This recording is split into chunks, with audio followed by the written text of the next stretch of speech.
Bismillahirrahmanirrahim.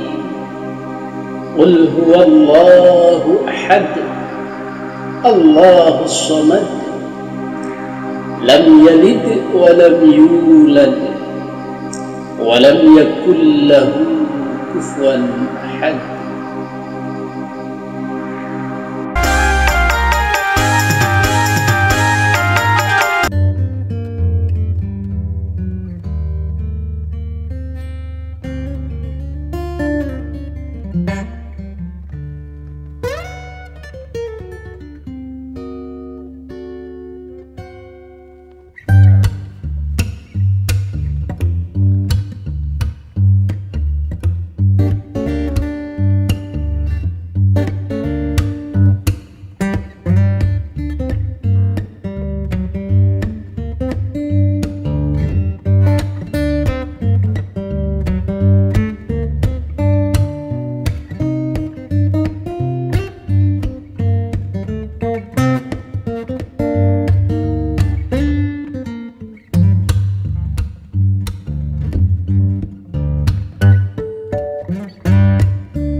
Mengapa kau menuhankan benda? Janganlah kau menduakan dia, janganlah kau menyekutukannya. Alam dan isinya, semua ciptaannya, tiada satupun yang menyerupainya. Maka orang-orang yang bertauhid, yang punya akidah yang kuat, dialah orang yang berani dengan segala risikonya. Resiko kehilangan pekerjaan, resiko keselamatan. Tetapi kalau dia punya la ilaha illallah, maka dia akan kuat, dia akan tenang. Karena di balik la ilaha illallah atau la raziqa illallah, tidak ada yang memberikan rezeki kecuali oleh Allah, maka dia enjoy saja, nyaman saja untuk berontak kepada ilah yang ada tadi. Selain manusia, ada juga benda yang merupakan pengikat kita kepada kedekatan, pengikat kita kepada benda itu, kesetiaan kita kepada benda itu, keinginan, hayalan, cita-cita kita kepada benda itu mengalahkan keinginan dan kedekatan cita-cita kepada Allah Subhanahu wa Ta'ala. Maka benda itulah kemudian menjadi ilah. Apa contohnya? Contohnya duit, uang. Uang begitu dominan terhadap kita, apapun bisa kita lakukan demi uang, melalaikan perintah Allah, lupa kepada Allah demi uang, maka uang itulah disebut ilah, sembahan. Maka dia bisa menjadikan kita lupa kepada Allah. Kita kembali lagi kepada prinsip la ilaha illallah, tidak ada uang itu melalaikan saya kepada Allah. Tinggalkan kalau memang demi uang itu saya harus kehilangan Allah, kehilangan ibadah, kehilangan sholat, kehilangan sholat, zakat dan lain sebagainya. Maka muslim yang punya prinsip la ilaha illallah, dia akan sadar, oh ternyata selama ini saya diperbudak oleh uang. Uang telah menjadi Tuhan bagi saya. No way. Akhirnya dia hempaskan kepentingan kepada uang tersebut dan kembali menjalani hidup yang normal.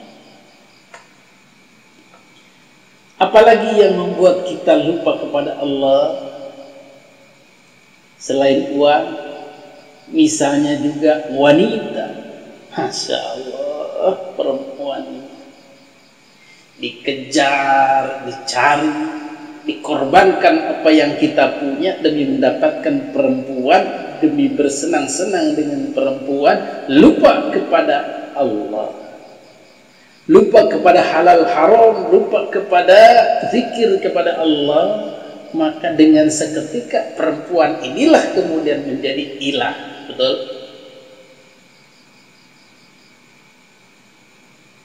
Neng, abang mau sholat dulu ya. Nggak usah sih bang, temenin Neng aja dulu di sini. Gampang lah sholatnya. Besok juga bisa. Ya udah. Nah, dengan ya udah begitu dia tinggalkan sholat demi wanita, maka wanita ini adalah ilah. Maka dia kembali harusnya kepada prinsip la ilaha illallah, tidak ada Tuhan, tidak ada kebergantungan, tidak ada dominasi wanita terhadap diriku hingga menjauhkan dari Allah. Maka dia hempaskan wanita itu jika mampu. Tapi banyak di antara kita yang enjoy saja terikat oleh wanita sehingga lupa dengan keluarga, sehingga lupa dengan ibadah kepada Allah. Maka wanita seperti itu adalah sudah menjadi ilah, sudah menjadi Tuhan, sesembahan kita selain kepada Allah. Banyak benda-benda yang menjadikan kita lupa atau kita menganggap benda itu keramat, benda itu melebihi kekuatan daripada Allah, yakin kepada benda itu, maka benda itu sudah menjadi ilah. Keris, pistol, wafak, ketika kita memaknainya sebagai kekuatan yang akan menjaga kita selain daripada Allah, maka dia sudah menjadi ilah, menjadi syirik, menjadi menyekutukan Allah. Katakan Tuhan itu satu, Tuhan tidak beranak dan tak diperanakan. Jadi Allah itu satu, tidak beranak, tidak berbapak, tidak beribu. Karena di dalam pemahaman selain agama Islam ada pemahaman seperti itu yang mencoba ditransfer ke dalam pemahaman kita sehingga kita diharapkan ikut. Ketika kita berbicara dengan orang Kristen misalnya, dia akan memberikan pemahaman bahwa Tuhan itu, Yesus itu adalah anak Tuhan. Ketika itu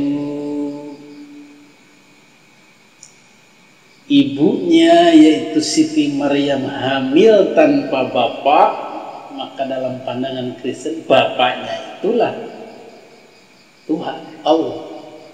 Karena Allah yang menghamili dalam tanda kutip Maryam, yang memberikan kehamilan, yang meniupkan ruh Nabi Isa, sehingga orang Kristen menganggapnya ya Yesus itulah anak Tuhan. Dengan Yesus menjadi anak Tuhan, otomatis Bunda Maria atau Siti Maryam adalah ibunya Yesus yang anaknya menjadi Tuhan itu.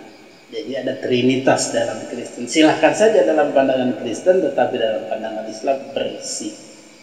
Nabi Isa itu adalah makhluk Allah, hamba Allah yang diciptakan walaupun tanpa bapa, jadilah kun fayakun. Allah berkuasa menciptakan makhluk tanpa bapa. Jadi ada satu makhluk yang diciptakan Allah tanpa bapa. Bisa. Wanita hamil, nggak ada bapaknya, nggak ada suaminya, tapi hamil. Bisa. Siapa? Siti Maryam. Apa di zaman sekarang ada? Banyak. Tapi bukan karena langsung ditiupkan ruh oleh Allah. Dia manakal, hamil, nggak ada bapaknya, nggak ada suaminya.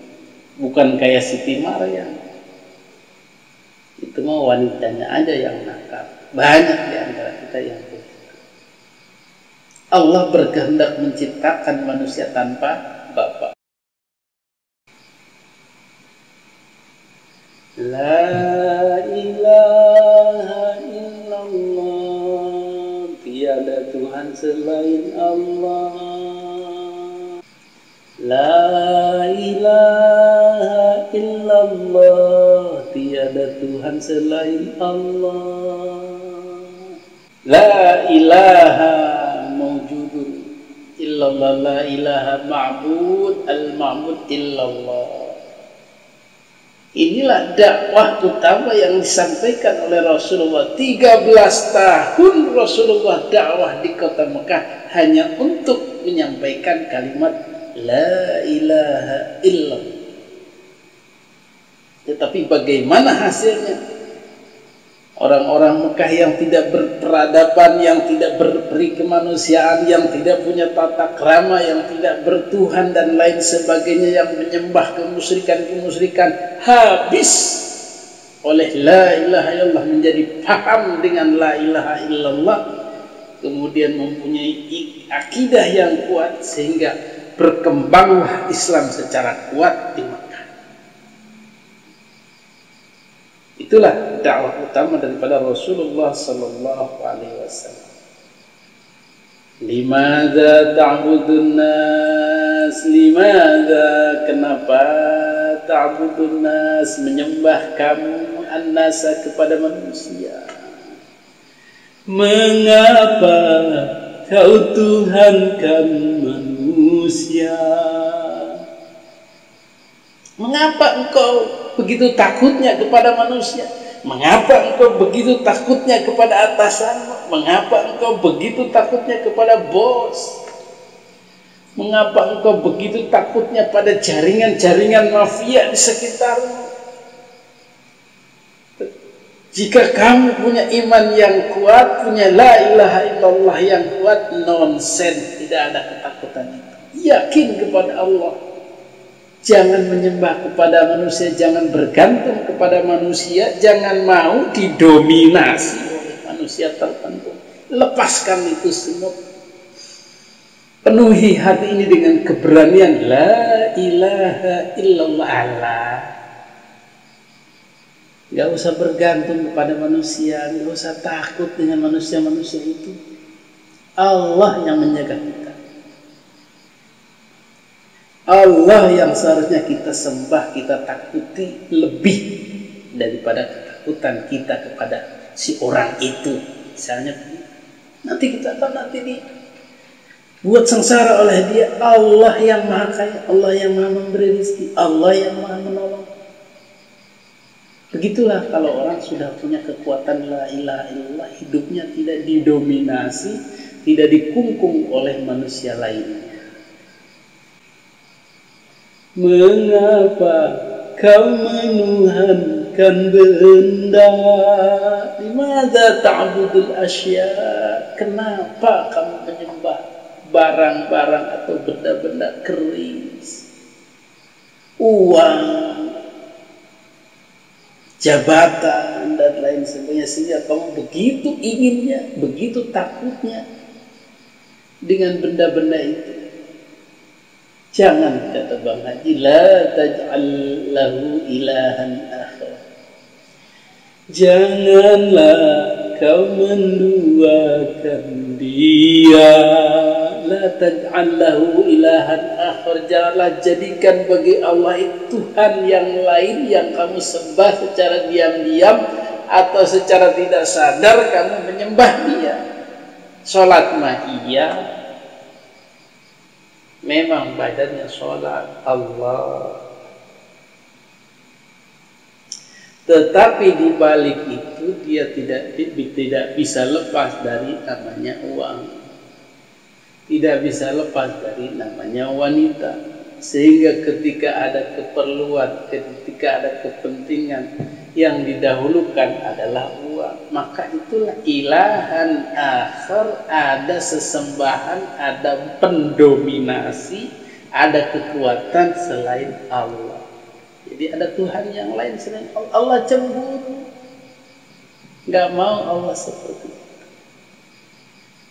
Kalau pada zaman-zaman dahulu ilahan akhar itu jelas adalah sesembahan berupa patung, berupa sesajen, itu jelas terlihat. Tapi zaman sekarang sesembahan itu, sesajen itu sudah tidak ada, jarang orang melakukan. Pohon jarang disembah orang, patung jarang disembah orang. Apa sekarang yang tidak terasa disembah, yaitu tadi jabatan, uang, orang-orang tertentu yang kita takut itu sedikit demi sedikit lambat laun telah menjadi ilahan akhar, sesembahan selain Allah.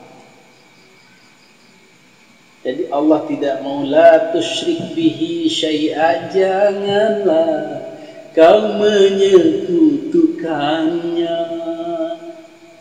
Gak boleh, Allah gak mau diduakan, ditigakan, jadi yang kedua, jadi yang ketiga, apalagi jadi yang keempat.